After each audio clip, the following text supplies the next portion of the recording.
तो स्वागत है आपका इस सीरीज में। नाम है जिसका environment and ecology revision series. इसमें टॉपिक चल रहा है एनवायरमेंटल पोल्यूशन। ओवरऑल देखा जाए तो ये 5वां लेक्चर है, लेकिन इस टॉपिक का तीसरा लेक्चर है, पार्ट 3। ये रहा कुछ डिटेल मेरे बारे में, आप जानते ही हो, इसलिए आगे बढ़ते हैं। इस पर्टिकुलर लेक्चर के लिए आपको मार्क करना है कॉपी में फ्रॉम 1 to 17, है ना। 3 कॉलम बनाने हैं, आपको मालूम है। पहले में सीरियल नंबर डालना है, दूसरे में करेक्ट ऑप्शन लिखना है, तीसरे में करेक्ट अप्रोच लिखना है। क्रेडिट सिस्टम पे ध्यान रखना कि आपको through out the lecture develop करना ही करना है। ये रहा पहला क्वेश्चन आपके सामने, यूपीएससी सीएससी 2010 में पूछा गया।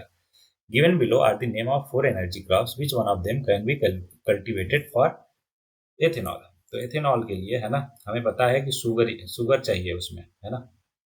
तो उसके लिए चारों ऑप्शन में से कौन सा करेक्ट है? तो आप बोलोगे कि सर देखो, मेज जो होता है वो थोड़ा मीठा मीठा भी लगता है, इसलिए इसका करेक्ट आंसर हो जाएगा बी। तो अगर ऑप्शन देखें हम, इसका एक्सप्लेनेशन कि मेज जो है एक स्टार्ची क्रॉप है that can be use as a feed stock for ethanol production. Ethanol is an alcohol based fuel that can be derived from various type of biomasses जैसे sugar, starch and cellulose. Maize is one of the most common starchy feed stock for ethanol in the United States of America where it accounts for about 95% of ethanol production. क्या maize से 95% ethanol production होता है कहाँ पे? America में। Important point देखते हैं। Starchy crop for ethanol production that can be used for ethanol include sorghum, barley, potatoes, cassava and others। ये ध्यान में रखना। अच्छा, याद कीजिए कि अगर इसके आप एक्सप्लेनेशन को पढ़े होते तो अभी तो 2022 या 23 में एक क्वेश्चन आया था सेम टू सेम, तो उसको आप आसानी से कर पाते। Jatropha, pongamia and sunflower are oil crop that can be use for biodiesel production. ध्यान रहे, ये बायोडीजल के लिए है। क्या क्या? जेट्रोफा और पोंगामिया और sunflower, which is different type of biofuel than ethanol. Biodiesel is made from vegetable oils or animal fats that are chemically reacted with alcohol such as methanol और ethanol। तो ये तीन चीज हमने पढ़ा। क्या क्या? बायोडीजल के लिए और एथेनॉल के लिए, दो ही चीज पढ़ा। ठीक है, अगला क्वेश्चन ये रहा आपके सामने। बोला कि other than jatropha curcas why is pongamia pinnata, ऊपर देखो जो पढ़ा था हमने, also consider a good option for the production of biodiesel in India. अब दो स्टेटमेंट है। पहला कि pongamia pinnata grows naturally in most of the arid region of the India, और the seed of pongamia pinnata are rich in lipid content of which nearly half of oleic acid. इसका explanation देखते हैं, क्योंकि पुराना question है 2010 का, है ना, इसलिए उतना ज्यादा इंपॉर्टेंट नहीं है, लेकिन फिर भी इसका एक्सप्लेनेशन हम देखेंगे। दोनों स्टेटमेंट करेक्ट है कि pongamia pinnata is a tree that grows naturally in most of the arid regions of India, जैसे कि राजस्थान, गुजरात, महाराष्ट्र, कर्नाटका, आंध्र प्रदेश, तमिलनाडु और Kerala. It can also grow in water log, saline और alkaline soil such as well as along highways, road and canal. ठीक है, क्या नाम है इसका? पोंगामिया पिनाटा। आई होप आपने देखा भी होगा, दिखा भी दे देता हूँ आपको। पोंगामिया पिनाटा, तो देख लेते हैं कैसा दिखता है ना। ये क्या आ गया? इंडियन बीच आ गया। ये Indian beach species of tree, है ना। ठीक है, सही पहुंचे हम। तो ये देखिए, ये होता है। आई होप कि आपने देखा होगा इसके पेड़ को, है ना, पोगामिया पिनाटा। ओके, चलो आ जाते हैं अपने क्वेश्चन पे। दूसरा स्टेटमेंट सही है कि the seeds of pongamia pinnata are rich in lipid content ranging from 27 से 39% तक, है ना, लिपिड कंटेंट होता है। Nearly half of the fatty acid in the oil are oleic acid which is a mono unsaturated fatty acid that has good oxidative stability and low viscosity। इतना रखने की जरूरत नहीं है ना, बस ये जानते रहो कि rich in lipid content ranging from 27 से 39 डिग्री और suitable for biodiesel production and blending with diesel, है ना। नेक्स्ट क्वेश्चन बोल रहा कि एसेशन है कि coal based thermal power station contribute to accident. ठीक है, बिल्कुल। क्यों? क्योंकि इसमें नाइट्रोजन और सल्फर के वो निकलते हैं, ऑक्साइड। रीजन बोल रहा है कि ऑक्साइड ऑफ कार्बन, उससे तो मतलब ही नहीं। Emitted when coal burn. देखो, ऑक्साइड ऑफ कार्बन तो निकलते हैं, लेकिन वो एसिड में कंट्रीब्यूट नहीं करते। तो ये भी सही, ये भी सही, लेकिन करेक्ट स्टेटमेंट नहीं, इसलिए बी हो जाएगा ऑप्शन। ओके, बाकी चीजें हम जानते हैं, इसलिए ज्यादा टाइम नहीं लगाएंगे इस पे, है ना। नेक्स्ट, अगर आपको ये मतलब की दिक्कत है तो आप पढ़ सकते हो करके, बहुत ही बेसिक चीज है, दैट्स वाई उतना मैं एक्सप्लेन नहीं कर रहा। ओके, अगर आपको वो क्लैरिटी नहीं है ऐसी ट्रेंड को इससे रिलेटेड तो आप एक बार थोड़ा सा पॉज करके देख सकते हो। अदरवाइज लेक्चर बहुत ही लेंदी हो जाएगा तो आपको लगेगा इतना लेंदी लेक्चर कौन देखे। दैट्स वाई मैं ऐसी छोटी छोटी इन्फॉर्मेशन को स्किप कर देता हूँ जो मोस्टली होपफुली हर एक को आता है ना। Next question, which of the following is produced during the formation of photochemical smog, है ना। फोटोकेमिकल स्मॉग के थ्रू दौरान कौन सा प्रोड्यूस किया जाता है? हाइड्रोकार्बन, नाइट्रोजन ऑक्साइड, ओजोन या फिर मेथन, है ना। इन चारों में से नाइट्रोजन ऑक्साइड जो है ना वो प्रोड्यूस होता है फोटोकेमिकल स्मॉग में। ओके, बी ऑप्शन करेक्ट हो गया, लेकिन बाकी भी देखेंगे कि ओजोन इज सेकेंडरी पोल्यूटेंट। क्या है सेकेंडरी पोल्यूटेंट? यहाँ से एक फैक्ट और क्लियर हुआ कि ozone is a secondary pollutant that is found when nitrogen oxide and volatile organic compound, है ना, वोलाटाइल ऑर्गेनिक कंपाउंड वीओसी जिसको बोलते हैं, react with sunlight. Ozone is a major component of photochemical smog and can cause health problem such as respiratory irritation, asthma and lung damage. Okay, next question पे आगे बढ़ते हैं। बोला which one of the following air pollutant combined with the haemoglobin of human blood and reduces its oxygen carrying capacity leading to the suffocation and may cause even death. ये आपको सभी को मालूम होना चाहिए कि कार्बन मोनोऑक्साइड ऐसा होता है जो हीमोग्लोबिन के साथ बॉन्ड बना के उसकी ऑक्सीजन कैरिंग कैपेसिटी को घटा देता है। तो आंसर है कार्बन मोनोऑक्साइड। एक्सप्लेनेशन देख सकते हो कि the air pollutant that combined with the haemoglobin of human blood and reduces its capacity oxygen carrying capacity leading to suffocation and potential death is carbon monoxide.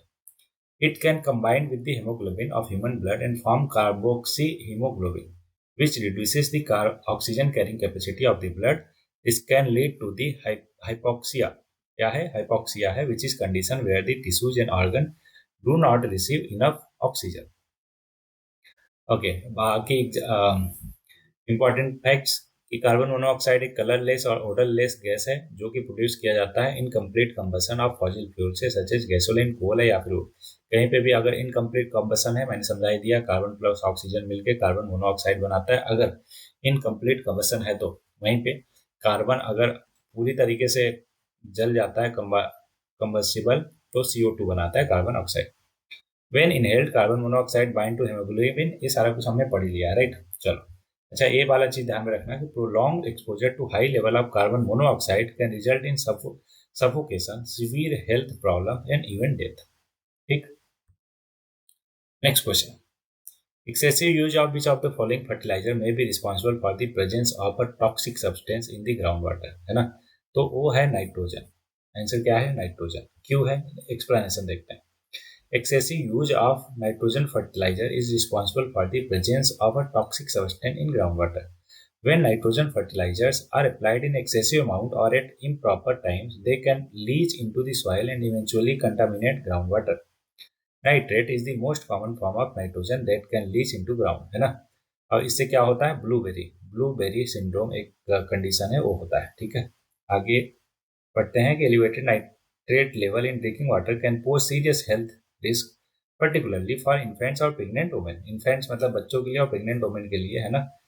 बहुत ही highly risky है। High nitrate level can lead to a condition called methemoglobinemia, also known as blue baby syndrome. इसी का नाम है क्या? Methemoglobinemia, where the ability of blood to carry oxygen is reduce, जैसा कि उसमें होता था। याद कीजिए, अभी ऊपर पढ़ा हमने किसमें, जब हीमोग्लोबिन रिएक्ट करता है ओजोन के साथ। Next question, which of the following is no gaseous air pollutant, है ना। नो गैसियस एयर पोल्यूटेंट मतलब गैस पोल्यूटेंट नहीं है वो। ऑक्साइड ऑफ सल्फर ये भी गैस होता है, ये भी गैस होता है, हाइड्रोकार्बन भी गैस होता है, स्मोक जो है नो गैसियस एयर पोल्यूटेंट है।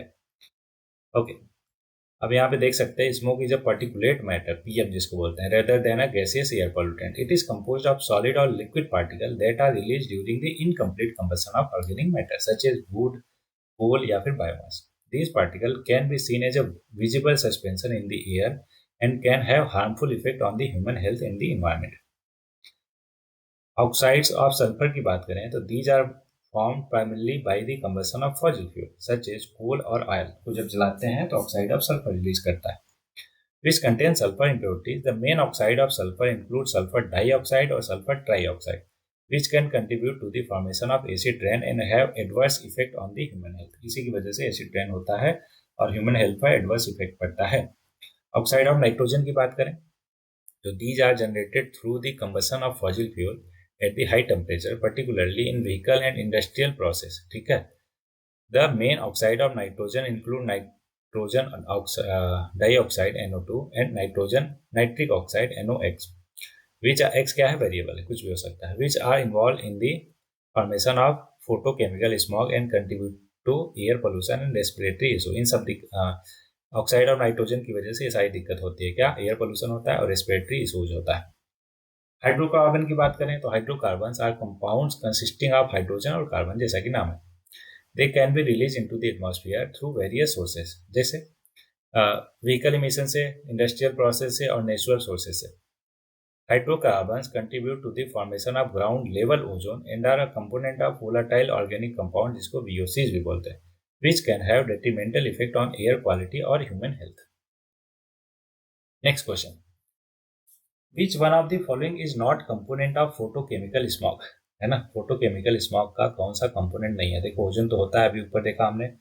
परऑक्सी एसिटाइल नाइट्रेट भी होता है और पॉली एरोमेटिक हाइड्रोकार्बन नहीं होता है, नाइट्रिक ऑक्साइड भी होता है. तो सी जो है ऑप्शन करेक्ट हो जाएगा इस पर्टिकुलर क्वेश्चन के लिए. एक्सप्लेनेशन देखते हैं कि फोटोकेमिकल स्मॉग फॉर्म्स व्हेन, जब सनलाइट रिएक्ट करता है नाइट्रोजन ऑक्साइड और VOC से, मतलब volatile organic compounds. Its main component are ozone, PAN क्या होता है अभी जो ऊपर पढ़ा, नाइट्रिक ऑक्साइड है ना, और PaH ऊपर पढ़ा था हमने PaH, which are formed from burning organic matter, है ना, are not part of photochemical smog. They are found in car exhaust, cigarette smoke और other combustion products.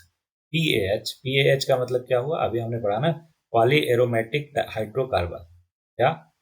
Poly aromatic hydrocarbon. और पेन का अभी ऊपर पढ़ा परऑक्सी एसाइटिल नाइट्रेट. ठीक. Are carcinogenic मतलब इसे कैंसर होता है, and can cause health issues such as cancer, respiratory problem और बर्थ डिफेक्ट्स. Next question.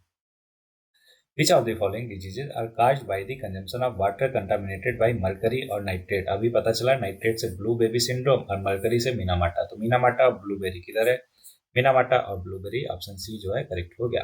यहाँ पे आप देख सकते हो कि Minamata is disease caused by the consumption of mercury contaminated water, और mercury can damage the nervous system leading to variety of symptoms including numbness, tinglings, vision problems or difficulty walking. Blue baby syndrome is caused by the consumption of the nitrate contaminated water. Nitrate can interfere with the body's ability to produce oxygen, leading to a condition called methemoglobinemia. Can cause the skin to the turn blue, hence the name blue baby syndrome, है ना. इसकी वजह से क्या होता है, oxygen कम पहुंचेगा body में, बॉडी ब्लू टर्न होना स्टार्ट होगी, इसलिए इसको ब्लू बेबी सिंड्रोम बोलते हैं. और ये मोस्टली होता है इन्फेंट मतलब बच्चों में और प्रेग्नेंट महिलाओं में. यहाँ पे आप देख सकते हो इंपॉर्टेंट टिप्स कि ओस्टियोपोरोसिस जो है वो वीक और ब्रिटल बोन होता है. ऐसे मतलब कि इस पर्टिकुलर डिजीज में ऐसा हो जाता है, वीक और ब्रिटल बोन हो जाता है. फ्लोराइड की वजह से टीथ मोल्टिंग मतलब पीलापन होना, एंड बोन फ्लोरोसिस हो जाता है. लेड पॉइजनिंग और किडनी डैमेज हो जाता है लेड की वजह से. क्लोराइड की वजह से हाइपरटेंशन बीमारी हो जाती है. Next question. Which one of the following disease is caused by cadmium pollution? Cadmium के लिए अभी हमने देखा क्या, कैडमियम के लिए इसकी वजह से इटाई जो है बीमारी हो जाती है. ये देखते हैं क्या होता है. Itai disease caused by cadmium pollution. Cadmium is a toxic heavy metal that can contaminate soil or water sources, particularly through the industrial processes and improper waste disposal. Prolonged exposure to high level of cadmium can lead to the development of Ita disease, या Ita बोलिए, which is characterized by severe pain in the joints and bones. Osteomalacia मतलब softening of the bones, and kidney damage. Ita disease was first identified in Japan, where cadmium pollution in rice paddies and river affected local communities. I hope कि आपको ये पूरा कहानी story भी याद हो गया होगा इटा का. Next question. Which one of the following statement about air pollution caused by diesel engine is correct? याद कीजिए डीजल इंजन के द्वारा है ना कौन सा डिजीज कॉज होता है या फिर क्या कॉज होता है. चारों ऑप्शन देखिए. It produce large quantity of carbon monoxide at lower and high temperature. नहीं, देखो लोअर टेम्परेचर अगर कम है तो कार्बन बहुत जल्दी मतलब बहुत अच्छे से नहीं कंबस्टिबल होगा, मतलब नहीं जलेगा, इसलिए कार्बन मोनोऑक्साइड लो टेम्परेचर पे और हाई टेम्परेचर पे क्या नाइट्रोजन के ऑक्साइड, अभी हमने ऊपर पढ़ा किसी में, राइट. तो देख लेते हैं कि लोअर टेम्परेचर पे कार्बन मोनोऑक्साइड और हायर टेम्परेचर पे नाइट्रोजन के ऑक्साइड, तो कौन सा ऑप्शन है? पहला तो नहीं होगा। दूसरा, it produces large amount of nitrogen, नहीं। तीसरा, it produces large amount of carbon monoxide at lower temperature और nitrogen oxide at higher temperature, बिल्कुल सही है। चौथा, it produces large quantity of nitrogen oxide at lower temperature, नहीं। तो सी जो है करेक्ट ऑप्शन हो गया। एक्सप्लेनेशन हमें मालूम ही है, इसलिए ज्यादा टाइम नहीं लगाएंगे, है ना। Diesel engine is a type of internal combustion engine known as compressor ignition engine, ठीक, named after Rudolf Diesel, the inventor of this engine. Diesel engines operate on the diesel cycle, while petrol engines operate on the Otto cycle. Diesel engines typically have a high compressor ratio, which contribute to their efficiency and power output. Next question: which one of the following is a major effect of long-term consumption of drinking water containing little या फिर बहुत कम fluoride? देखो, अगर fluoride नहीं रहेगा ना, तो सबसे ज़्यादा ये सारी की सारी दिक्कतें होती है कि कैविटी ऑफ टूथ हो जाएगा, इरोजन ऑफ नेल भी होगा, डिफॉर्मेशन ऑफ बोन भी होगा, और मोटलिंग ऑफ टूथ, मतलब जैसे वो दांत पीले पड़ जाते हैं ना, उसमें वो लग जाता है, तो वही होता है मोटलिंग ऑफ टूथ। तो चारों के चारों हो सकते हैं, लेकिन कैविटी ऑफ टूथ जो है ये हो जाएगा मेजर इफेक्ट। मेजर हमसे पूछा था, दैट्स वाई ऑप्शन ए जो है करेक्ट हो जाएगा। एक्सप्लेनेशन देखते हैं कि fluoride is a mineral that helps to strengthen teeth and prevent cavities.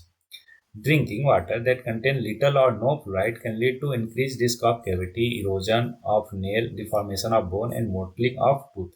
Are all side effect of the excessive fluoride intake, है ना। ज्यादा अमाउंट में लेते हैं तब ये सब के सब क्या है, ज्यादा अमाउंट में लेते हैं तब। अगर बिल्कुल नहीं रहेगा तो क्या होगा कि टीथ जो है उसमें कैविटी लग जाएगी। Next, which one of the following is not decompose by bacterial action? देखो, बैक्टीरियल एक्शन से वेजिटेबल इमेंस भी हो जाते हैं, एनिमल कार्केसेस भी, वेस्ट ऑफ फ्लावर्स भी, लेकिन प्लास्टिक मटेरियल जो है बैक्टीरियल एक्शन से डिकम्पोज नहीं होते। सिंपल चीज़ है, तो एक्सप्लेनेशन पे ज़्यादा टाइम नहीं लगाएंगे। आप यहाँ पे इंपॉर्टेंट चीज़ देख सकते हो कि some other material that can't be decompose by bacteria, क्या क्या? Glass, rubber, metal, concrete, synthetic fibre और styrofoam. Next, the process of using microbes to treat areas of land or sea that have been contaminated by pesticide, oil या फिर solvents is known as, उसको क्या बोलते हैं? तो उसको बायोरेमडिएशन बोलते हैं। देखो, इट्रोफिटे ये चार तीनों के तीनों हम समझेंगे, डोंट वरी। पहले तो ये समझ लो कि इसका आंसर जो है डी होगा, बायोरेमडिएशन। बाकी वन बाई वन सब समझते हैं। देखो, बायोरेमडिएशन एक प्रोसेस है that uses living organisms such as microbes, fungi, plants, animals to degrade or remove environmental pollutants such as pesticide, oil या फिर solvents from contaminated areas. Bioremediation can be applied to the soil, water, air या फिर other environments that have been affected by human activity or natural disasters. वहीं पे eutrophication की बात करें तो एक फिनोमिना है that occur when excessive nutrients such as nitrogen and phosphorus enter a water body and stimulates the growth of algae and other aquatic plants. इसी को algal bloom भी बोलते हैं, ठीक। नाइट्रिफिकेशन क्या है? एक बायोलॉजिकल प्रोसेस है दैट कन्वर्ट्स अमोनिया या फिर ammonium into nitrite and nitrate by specialised bacteria. Ammonification is a biological process that converts organic nitrogen into ammonia या फिर ammonium by decomposing bacteria and fungi. I hope कि चारों के चारों आपको क्लियर हो गए होंगे। Next question, arrange the following fuels in the decreasing order of the air pollution caused by burning a kilogram of each of them. देखो, सबसे ज्यादा पोल्यूशन निकलता है डीजल से, देन पेट्रोल से, देन सीएनजी से, तो ऑप्शन बी जो है करेक्ट हो जाएगा। आप देख सकते हो। Next, which one of the following ions present in low concentration in drinking water is essential for the normal growth of teeth but harmful to the teeth at high concentration? अभी हमने ऊपर देखा कौन सा, fluoride.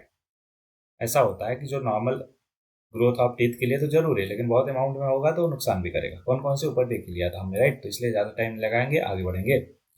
Which of the following lamps containing a poisonous gas and therefore should be disposed of the safely? तो ये होता है कॉम्पैक्ट फ्लोरोसेंट लैम्प। ऐसा क्यों होता है उसके अंदर? क्योंकि contain small amount of mercury vapour sealed within the glass tubing.